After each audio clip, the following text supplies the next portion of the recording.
आले गुलाबजामुन, त्यासाठी मी दूध टाकून हे पीठ मळून घेतलेलं आहे. रेडीमेड पीठ घेतलेलं आहे. चांगलं मळून घेऊ आपण याला.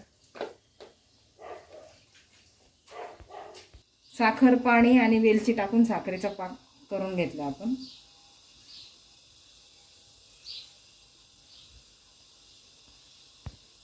आपण आता तूप लावून घेतलं हाताला आणि याचे छोटे छोटे गोळे करून घेऊया.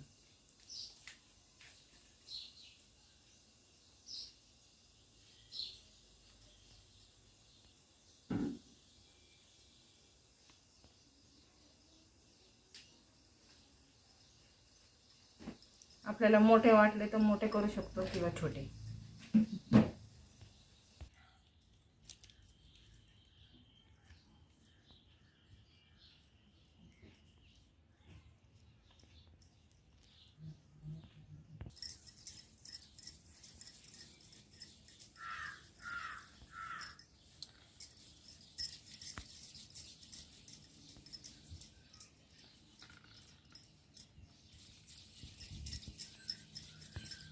कढईमध्ये तेल ठेवले तापायला. आपण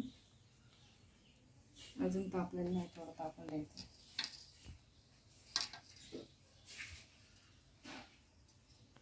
हे आपले गोळे करून झालेले आहेत छोटे छोटे. आता आपण हे गुलाबजामुन गोळे तळून घेऊया.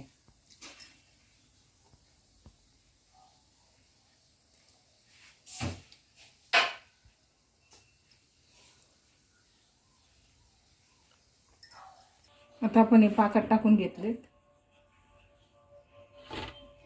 मुरून घेऊया आपण सगळं.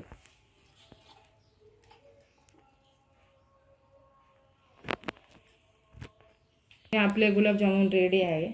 माझी रेसिपी आवडली तर लाईक करा, शेअर करा, कमेंट करा.